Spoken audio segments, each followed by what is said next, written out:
आज का विषय है अपना कौन। आप सभी अच्छी तरह से जानते हैं, समझते हैं, अनुभवी हैं। ये विषय अक्सर आता है, लोग कह देते हैं अपना कौन। अब ये देखने की ज़रूरत है कि वास्तव में अपना कौन है। आप सभी जानते हैं इस बात को, समझते हैं, अच्छी तरह से समझते हैं। तो अपना कौन है ये समझ लेना परम आवश्यक है। तो पहले तो स्वयं को समझना, आप कौन है, फिर आपका अपना कौन है। तो आप कौन है ये आप जानते हैं, ये भी जानते हैं, ऐसा नहीं कि इन विषयों से आप अनभिज्ञ हैं। आप कौन है आप ये अच्छी तरह से समझ रहे हैं। ये शरीर तो प्रकृति से निर्मित है। प्रकृति के जो 5 तत्व हैं उन्हीं के द्वारा ही शरीर का निर्माण हुआ है। लेकिन आप जिस सत्ता के लिए संबोधन किया जा रहा है यहाँ पर, वह आप चेतना के विषय में कहा जा रहा है कि आप वास्तव में चेतना है और ये प्रकृति द्वारा निर्मित ये आपका शरीर है। आप चेतना और आपका ये शरीर। तो आपने अपने विषय में ये जान लिया, समझ लिया कि वास्तव में आप चेतना है। चेतना के विषय में कहा जाता है चेतना अमर है, जो कभी समाप्त नहीं हो सकती, मर नहीं सकती है। अजर है, आग उसे जला नहीं सकती है। अविनाशी है, किसी भी तरीके से उसका विनाश नहीं किया जा सकता, नष्ट नहीं किया जा सकता है। वो नश्वर नहीं है, अविनाशी है। तो आप चेतना अमर, अजर, अविनाशी है। कभी भी चेतना को नष्ट नहीं किया जा सकता, ये सत्य है। तो आप चेतना है और आप चेतना अविनाशी है, ये स्पष्ट हो गया। एक तो पहले आप चेतना है, ये शरीर की जो आकृति दिखाई दे रही है, जीवन में तो दोनों ही चीज़ें हैं। ये शरीर प्रकृति का 5 तत्वों का और आप चेतना। लेकिन जहाँ विषय आप शब्द का आता है कि आप कौन, तो वहाँ विषय आ जाता है कि आप चेतना है। कौन है? आप चेतना है। और आप चेतना अमर, अजर, अविनाशी हैं। कभी आपके अस्तित्व का विनाश नहीं होता है। आपका अस्तित्व तीनों कालों में कायम रहता है, चाहे वो पास्ट हो, चाहे प्रेजेंट हो और चाहे फ्यूचर हो। तीनों कालों में आपका अस्तित्व पहले भी था, आज भी है और सदा कायम रहेगा। यह चेतना के विषय में कहा जाता है कि चेतना कभी नष्ट नहीं होती है।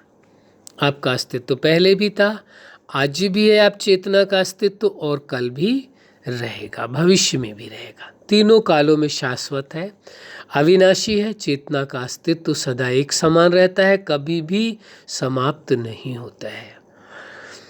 ये सत्य है, इसमें कोई शक नहीं किसी प्रकार का।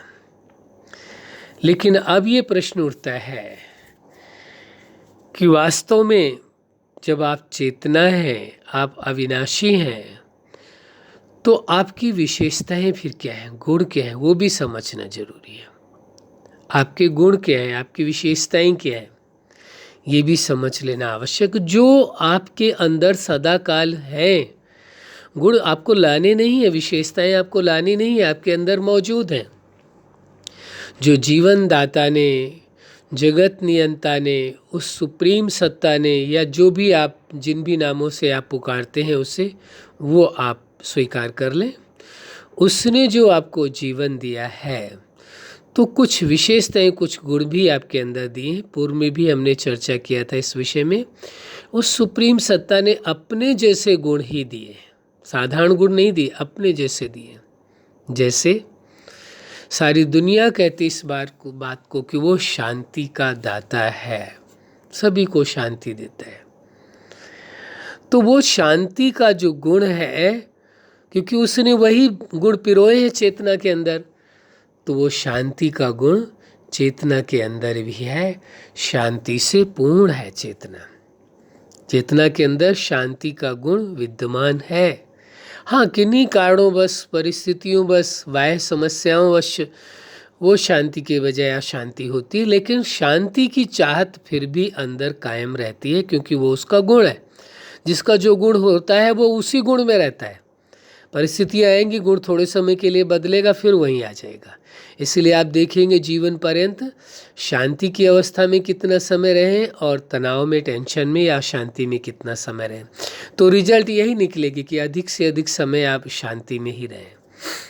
फिर दिखाया गया है कि उस सुप्रीम सत्ता ने जो आपके अंदर गुण पिरोए हैं वो है प्रेम।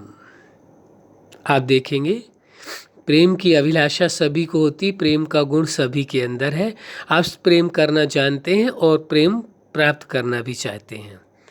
प्रेम दूसरों से भी करना चाहते हैं और प्रेम अपन चाहते भी हैं कि लोग आपको प्रेम करें।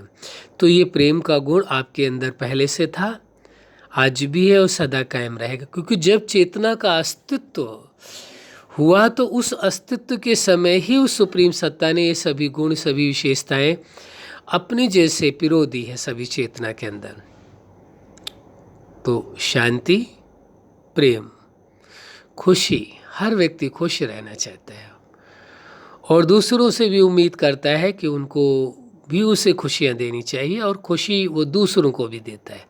तो खुशी वास्तव में उस चेतना का गुण है। सुख, सुख सभी को अच्छा लगता है, दुख नहीं अच्छा लगता है। लेकिन सुख क्यों अच्छा लगता है? क्योंकि वो उसका गुण है। और उस सुप्रीम सत्ता को कहा गया सुख का दाता है। क्या है? सुख का दाता है, प्यार का सागर है। तो उसने अपने ही गुण तो पिरोए हैं सभी के अंदर। अलग तरह के गुण नहीं दिए कि उसमें गुण अलग हो, आप में गुण अलग हो। वही गुण दिए जो उसके अंदर है, ताकि उन गुणों की यदि आपको आवश्यकता पड़े, ज़रूरत पड़े, तो और भी आपके अंदर उन गुणों को बढ़ा सके और भी भरपूर कर सके। लेकिन है आपके अंदर वो गुण, ऐसा नहीं कि नहीं है। शक्ति, हर व्यक्ति शक्ति संपन्न रहना चाहता है। कमजोरी किसी को पसंद नहीं, कमजोर होकर के नहीं रहना चाहता। तो शक्ति भी चेतना का एक गुण कहा जाएगा, वह गुण भी आपके अंदर है। फिर आप देखेंगे स्वतंत्रता, जिससे सुप्रीम सत्ता, जगत नियंता, उस जीवनदाता को कहते हैं परम स्वतंत्र है। उससे ज़्यादा स्वतंत्र कोई नहीं कहता। वो प्रकृति के बंधन में और कर्मों के बंधन में नहीं आता, हर बंधन से मुक्त रहता है, आजाद रहता है, स्वतंत्र रहता है। ऐसे स्वतंत्रता चेतना का गुण है। हर कोई स्वतंत्र रहना चाहता है, कोई बंधन में जीवन नहीं जीना चाहता। तो स्वतंत्रता भी चेतना का गुण है। उसी गुण के अनुरूप उसे रहना होता है और अच्छा लगता है। किसी को बंधन नहीं अच्छा लगता, किसी को गुलामी नहीं अच्छी लगती है। मजबूरीवश बंधन में रहना पड़े, गुलामी करनी पड़े, वो बात अलग है। लेकिन हर व्यक्ति यही चाहता है, स्वतंत्रता। संतुष्टता उसका गुण है। क्या है? संतुष्टता। वो प्राप्ति के आधार से संतुष्ट रहना चाहता है, क्योंकि संतुष्टता उसका गुण है। सफलता, वो जीवन में सफल होना चाहता है, सफलता उसका गुण है। विजय, वो सदा अपनी विजय चाहता है, हार नहीं चाहता है, क्योंकि विजय उसका गुण है। तो आप देखेंगे चेतना के अंदर कोई सीमित गुण नहीं, असीमित गुण है। क्योंकि जीवन दाता उस सुप्रीम सत्ता ने अपने जैसी विशेषताएं, अपने जैसे गुण चेतना में पिरोए हैं, इसलिए असीमित गुण है, कोई गिनती नहीं है गुणों की, असीमित गुण है। कुछ गुणों के विषय में आपके सामने चर्चा की गई, बाकी असीमित गुण है, एक दो गुण नहीं है। तो आप असीमित गुणों के स्वामी हैं। कौन है आप? कौन है आप? असीमित गुणों के स्वामी हैं। थोड़े गुण नहीं है आपके अंदर, असीमित गुण, दो चार गुण नहीं है। तो अपने आप को जब आप स्वीकार करते हैं कि आप असीमित गुणों के स्वामी हैं, इसीलिए आप देखते हैं जिन गुणों को आप विशेष महत्व देते हैं वह आपके जीवन में आदत के रूप में दिखाई देते हैं, व्यवहार में दिखाई देते हैं।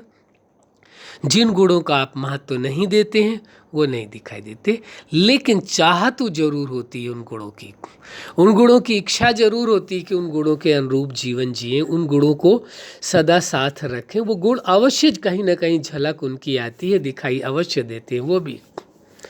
तो आप ये देखेंगे कि आप सर्वप्रथम आप चेतना है, शाश्वत है, अविनाशी हैं और उस सुप्रीम सत्ता के समान गुणों से संपूर्ण है, पूर्ण है आप गुणों से। गुणों का अभाव नहीं है, गुणों की कमियां आपके अंदर नहीं है। हाँ, ये अवश्य है कि आपके अंदर गुण बहुत है, लेकिन अपने ही विशेषताओं को, गुणों को आप ना देखें और ना उनका उपयोग करें, तो उन गुणों का जो आपको फायदा होना चाहिए, उनसे जो आपको लाभ मिलना चाहिए, जो उनसे सुख मिलना चाहिए, जो उनसे आनंद मिलना चाहिए, वो नहीं मिल पाएगा। आनंद भी आपका गुण है, वो भी आपके अंदर पिरोया हुआ है, अनगिनत, 2-4 गुण नहीं, अनगिनत गुण है। तो आपने इस सत्य को स्वीकार किया कि आप चेतना हैं और आप चेतना के अंदर जो गुण हैं, जो विशेषताएं हैं, वो साधारण नहीं है। कैसी है? जिस जीवन दाता ने जीवन आपको दिया है, उस सुप्रीम सत्ता ने, उसने अपने समान गुण आपके अंदर पिरोए हैं, कोई कमी नहीं रखी है। आप उन गुणों से पूर्ण है, विशेष है, साधारण नहीं है। फिर आप देखिए आपके पास अधिकार क्या है। क्या अधिकार है चेतना के पास? पहला चेतना के पास अधिकार है, सबसे पहला अधिकार, विचार करिए क्या हो सकता है। क्योंकि जीवन मिला है, इसलिए सबसे पहला अधिकार है आपको अपने जीवन को सुरक्षित रखते हुए अपने जीवन को बेहतर ढंग से जीना, जीवन के हर पल को जीना। ये आपके अधिकार क्षेत्र में है। इस अधिकार को कोई आपके छीन नहीं सकता है। क्या? आपको अपने जीवन को अच्छी ढंग से जीना है। किसको? अपने जीवन को अच्छे ढंग से जीना है, ये आपका अधिकार है। जीवन जीना ये आपका अधिकार है। दूसरा अधिकार आप देखेंगे, जो आपके पास संबंध हैं, उन संबंधों के बीच में रह करके जीवन को और सुखमय तरीके से जीना, ये भी आपका अधिकार है। कि संबंधों को निभाना है, रिश्तों को निभाना है, कभी रिश्तों को तोड़ने पर भरोसा नहीं करना है, निभाने पर भरोसा करना है। तो ये भी आपका अधिकार है। कौन सा अधिकार है? रिश्तों के बीच में रहना, रिश्तों को निभाना। फिर अगला अधिकार आप देखिए आपके पास क्या है। जो सुप्रीम सत्ता ने आपको विशेषताएं दी हैं, गुण दी हैं, उनका उपयोग करना, यह आपको अधिकार है। क्या है? आपको अधिकार है। अगला अधिकार आपको है कि जो सुप्रीम सत्ता ने आपको जीवन दिया है, उस जीवन दाता ने उन गुणों से, जिन गुणों से संपन्न किया है, तो सुप्रीम सत्ता के साथ भी, जैसे संसार में जो आपको संबंध मिले, उन संबंधों को भी निभाना है। और अगला अधिकार है उस सुप्रीम सत्ता से संपूर्ण प्राप्तियां कर लेना, उसके साथ सर्व संबंधों को निभाना, यह आपको अधिकार है। उस सुप्रीम सत्ता के साथ सर्व संबंध आप जोड़ सकते हैं, निभा सकते हैं, संपूर्ण प्राप्ति कर सकते हैं, ये आपका राइट है, ये आपका अधिकार है। इसे न सुप्रीम सत्ता ही मना कर सकते और ना ही कोई रोक सकता है। ये आपके अधिकार क्षेत्र में आता है। अगला आप अधिकार देखेंगे कि आपका ये भी अधिकार है, जिन वस्तुओं को, यानी जिस प्रकृति को आप प्रयोग करते हैं, प्रकृति से युक्त आपको शरीर मिला हुआ है, प्रकृति का बना हुआ, उसकी रक्षा करना, उसकी देखरेख करना, ये भी आपका अधिकार है। और साथ साथ प्रकृति के सभी संसाधनों का उपयोग करना, ये आपका अधिकार है। प्रकृति के 5 तत्व हैं, पृथ्वी, जल, वायु, अग्नि और आकाश। इन 5 तत्वों से मिला हुआ आपका शरीर भी है, और साथ साथ इन 5 तत्वों को, प्रकृति के जो 5 तत्व हैं, इनका उपयोग करना आपको अधिकार है। ये आपको अधिकार प्राप्त है, आप उपयोग कर रहे हैं। इसीलिए आप देख रहे हैं, पृथ्वी का अधिकार है, आप पृथ्वी पर रह रहे हैं। जल का अधिकार आप पानी का इस्तेमाल कर रहे हैं। अग्नि का अधिकार यानी सूर्य के प्रकाश का, वो भी आग का एक गोला ही मात्र है, तो उसका भी आपको अधिकार है, आप प्रकाश भी ले रहे हैं। आप वो ऑक्सीजन भी ले रहे हैं, वायु, उसका भी आपको अधिकार है। आकाश ये पोलार है जो आपको दिखाई दे रहा है। यदि आकाश नहीं हो तो कुछ भी कार्य नहीं चल सकता, सब कुछ ठोस हो यदि तो स्पेस अवश्य है। जैसे शरीर है, शरीर में भी देखिए यदि स्पेस ना हो तो भोजन आप कैसे कर सकते हैं, बोल कैसे सकते हैं, चल कैसे सकते हैं। तो इसके लिए आकाश तत्व का भी आप उपयोग करते हैं। तो प्रकृति के जो पांचों तत्व हैं, पृथ्वी है, जल है, वायु है, अग्नि है और आकाश है, प्रकृति के पांचों तत्वों का आप उपयोग कर रहे हैं लगातार, और वह आपका अधिकार है। वास्तव में ये किसी को अधिकार नहीं कि प्रकृति के पांचों तत्वों को प्रदूषित करे या उनको खराब करे या उनको नष्ट करे, लेकिन भूलवश इंसान करे तो उसका विषय अलग है। लेकिन ये अधिकार क्षेत्र में नहीं आता है, ये अधिकार के बाहर की बात है। लेकिन उसे अधिकार मान करके यदि प्रकृति को नष्ट करते हैं या उसको नुकसान पहुंचाते हैं या उसको प्रदूषित करते हैं तो ये उचित नहीं कहा जा सकता है। तो आपको ये अधिकार प्राप्त है प्रकृति के पांचों तत्वों का उपयोग करना। तो आप देखें आपके पास कितने अधिकार हैं। संबंधों को निभाना भी आपका अधिकार है, प्रकृति का उपयोग करना भी अधिकार है, अपने गुणों को के अनुरूप चलना भी आपको अधिकार है, जीवन जीना आपको अधिकार है, और जो जीवन दाता ने जीवन आपको दिया है उसके साथ सर्व संबंध निभाना भी अधिकार है और उससे सर्व प्राप्तियां करना भी अधिकार है। और भी अनेकों आपके पास अधिकार है। मूलतः कुछ अधिकारों की आपके साथ चर्चा की गई है। अब आप विचार करिए, सोचिए अपने आप को कि कि जो व्यक्ति ये सोचता है कि मेरा कौन, आप सोचिए, विचार करिए, या अपना कौन, देखिए आपके पास क्या नहीं है। आपका सब कुछ तो आपका अपना है, क्या आपका अपना नहीं है? कितने आपके पास अधिकार हैं और आप इन सभी अधिकारों का उपयोग भी कर रहे हैं। तो विचारणीय विषय है, आपका कौन या मेरा कौन जो कहा जाता है। वास्तव में सत्य यह है, ये जीवन भी आपका है, ये संबंध भी आपके हैं, ये प्रकृति भी आपकी है और जीवन दाता भी आपका है। सब कुछ तो आपका है। क्या ऐसा है जो आपका नहीं है? हाँ, उसका उपयोग करना है, उन रिश्तों को निभाना है, कभी भी दुरुपयोग नहीं करना है। जब कहीं ना कहीं व्यक्ति से भूल होती है, जब हम उस सही तरीके से उसका उपयोग नहीं कर पाते हैं, समझ नहीं पाते हैं, तब भ्रमवश ये पैदा होता है विचार कि वास्तव में मेरा कौन है, अपना कौन है आखिर। ये तभी आता है विचार, भ्रमवश आता है। जो हमें अधिकार प्राप्त है, जो कुछ आपको मिला है, सबसे पहले आपको क्या मिला है? ये जीवन मिला है, सबसे मूल्यवान है। जीवन मिला है, आपको ये सुंदर संबंध मिले हैं, आपको ये प्रकृति के पांचों तत्व मिले हैं। इसके बाद आप देखते हैं जीवन दाता भी आपको मिला है, उसके साथ भी आपके सारे संबंध हैं, उसकी सर्व प्राप्तियां आपको मिली हैं। तो आपके पास क्या नहीं है, प्रश्न उठता है। क्या कुछ ऐसा है जो आपका नहीं है? सब कुछ आपका, लेकिन उसका उपयोग करना अवश्य आना चाहिए। तो आपका जीवन है, आप अपने जीवन को बेहतर ढंग से जिए, उसका उपयोग करें और खुशियों भरा जीवन जिए। आपके पास इतने सुंदर संबंध है, माँ बाप, भाई बहन, फिर आगे चल कर के दोस्त, फिर आपके पति पत्नी, फिर बच्चे, कितने सुंदर संबंध हैं। उन सुंदर संबंधों में जीवन बहुत ही सुखद जिया जा सकता है, खुशियों भरा जीवन होता है। तो उन संबंधों को जिए, उनका उपयोग करें, उनके साथ सुख चैन से आनंदपूर्ण जीवन जिए। फिर प्रकृति आपको मिले, आपका क्या नहीं, प्रकृति है आपके पास। प्रकृति के 5 तत्व हैं, पृथ्वी, जल, वायु, अग्नि, आकाश।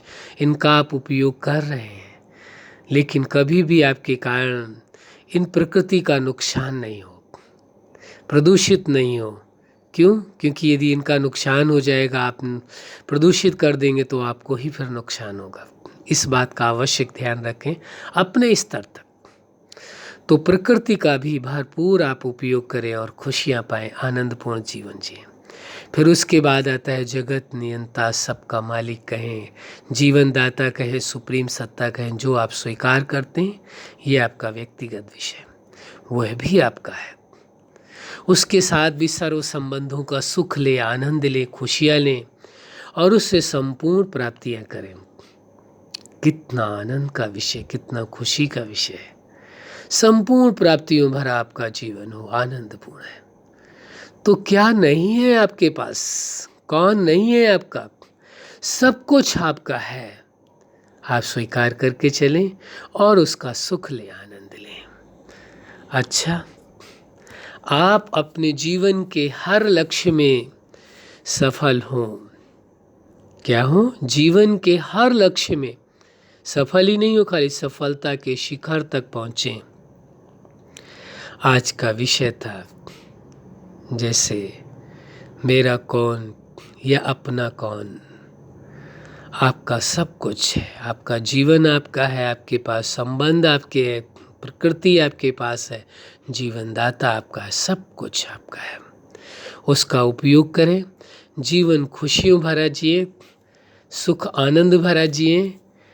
यही हमारी हार्दिक शुभकामना है। सदा खुश रहें, मुस्कुराते रहें। धन्यवाद।